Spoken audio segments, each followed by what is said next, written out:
Pues bien, vamos a analizar lo que son los estadísticos descriptivos y centrándonos después en lo que son estadísticos descriptivos tanto de frecuencia como de porcentaje. Entonces, pues bueno, para iniciar vamos a dar una introducción y una definición de lo que son estos estadísticos, basándonos en la definición que nos da tanto Vargas en 1995 como Fernández, Cordero y Córdoba en 2002. Los estadísticos descriptivos hacen mención al método que se utiliza para poder reducir o simplificar un conjunto de datos numéricos con el fin de poder describirlos de mejor manera. Esto suele darse por medio de tablas ordenadas, de conjunto de datos ordenados, y posteriormente también se pueden usar gráficas para pues, su mejor comprensión.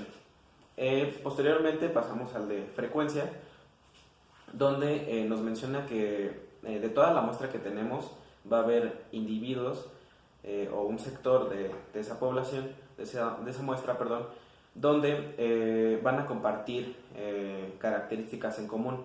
Entonces decimos que todos esos individuos que comparten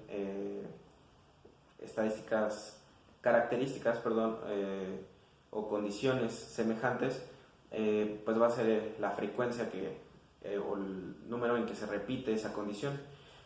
Posteriormente, entendiendo esto, pasamos a lo que son los de frecuencia, los de porcentaje, perdón, donde pues básicamente constituye el 100% toda la muestra que se está tomando.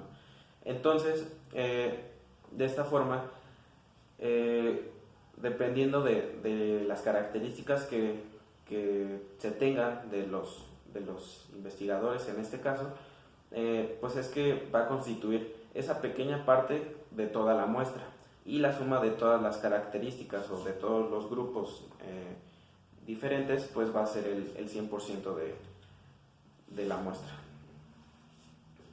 Pues bien, una vez entendiendo esto, pues vamos a proceder al análisis estadístico, donde lo primero que tenemos que hacer ya en nuestra vista de variables es irnos a analizar estadísticos descriptivos y le presionamos en donde dice frecuencia. Aquí vamos a seleccionar todas las variables.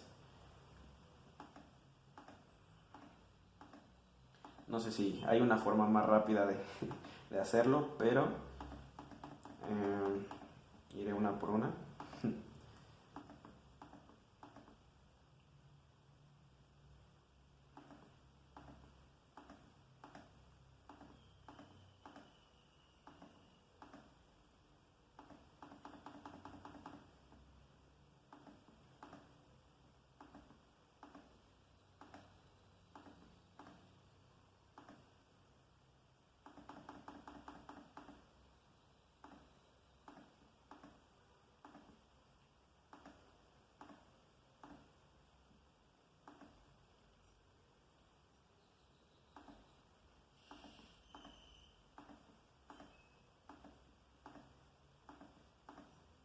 Y bueno, una vez seleccionando todas, bueno, ya se me pasaron algunas del otro lado, pero le damos en este botón para poderlas...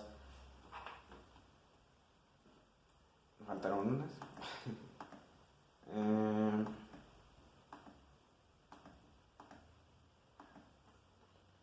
Las pasamos todas, incluyendo variables sociodemográficas y pues los reactivos, donde dice en la columna de variables. Posteriormente pasamos aquí a este botón que dice estadísticos, y pues bueno, en valores percentiles no ponemos nada, en dispersión ponemos desviación estándar, varianza y en tendencia central media. Después le damos continuar y aceptar. De esta forma vemos que pues bueno, se nos despliegan tablas donde pues la primera es una tabla grande donde nos da los valores perdidos, media, desviación estándar y varianza. Esta tabla pues de entrada nos va a servir para ver los valores perdidos que tenemos en este conjunto de datos. Esto nos sirve, bueno, debe de estar todos en cero para que nos demos cuenta que no se nos fue ningún valor, ¿no? No codificamos mal ningún valor y que no se nos fue, pues no sé, un 5 por un 2 o cosas así, ¿no? Posteriormente tenemos la media, desviación estándar y varianza. Y de ahí pasamos a las variables sociodemográficas, donde lo que hicimos en la primera tabla fue juntar todas estas variables sociodemográficas, incluyendo el grado académico, que pues bueno, implica la licenciatura, la maestría, el doctorado, el área de estudio, área 1, 2, 3 y 4, de acuerdo a lo que presenta la UNAM. Después el sexo de los investigadores, que son hombre y mujer, edad, estado civil y ya. Y bueno, lo que se buscó es únicamente basarnos en la frecuencia que ya explicamos. En este caso se toma pues tal cual, ¿no? El número de científicos que comparten esta condición de tener solo licenciatura, ¿no? Los que tienen maestría y los que tienen doctorado. Encontramos que, pues bueno, es la licenciatura 136, la maestría 128, el doctorado 96 y ese nos da un total de toda la población, ¿no? Que son 360. Yéndonos a porcentaje, a lo que mencionábamos hace rato, es ese 360, que es el número de investigadores, va a ser nuestro 100%. Y dependiendo de eso, vamos a hacer pues la división para ver a qué porcentaje representa esa característica. En este caso la licenciatura, vemos que tener 136 investigadores constituye el 37.8% de la muestra o del total de los datos que recogimos. Lo mismo vamos a hacer con el área de estudio, el sexo, la edad, el estado civil, en sí las variables sociodemográficas. Esto, pues lo que se hizo, lo que se planteó, pues fue una descripción donde pudiéramos comparar aquellos valores significativos principalmente. Se reportaron los que eran más significativos, mencionando pues tanto los menores como los mayores. Consideramos que los mayores eran pues de alguna forma más significativos. Esto se puede ver o se puede describir a través de las frecuencias o a través del porcentaje. Yo lo que hice pues fue mencionar, ¿no? Por decir algo, el 46.7% de los investigadores son solteros, y entre pues paréntesis para hacer mención de cuántos son, pues señalaba que eran 168. Posteriormente nos vamos a la creación de otra tabla donde pues ya vamos a ver o a analizar lo que son los reactivos. Dentro de los reactivos pues vemos que, por ejemplo, el 1 dice: creo que la trascendencia es una experiencia en la cual el alma se pone en contacto con Dios.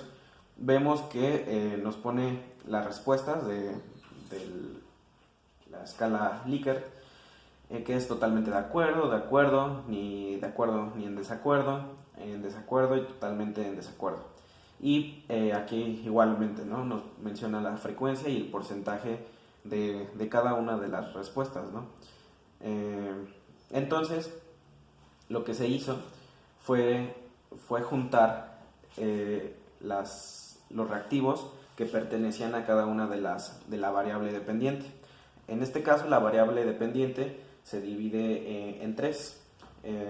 Son las creencias hacia científicas, creencias religiosas y creencias epistemológicas.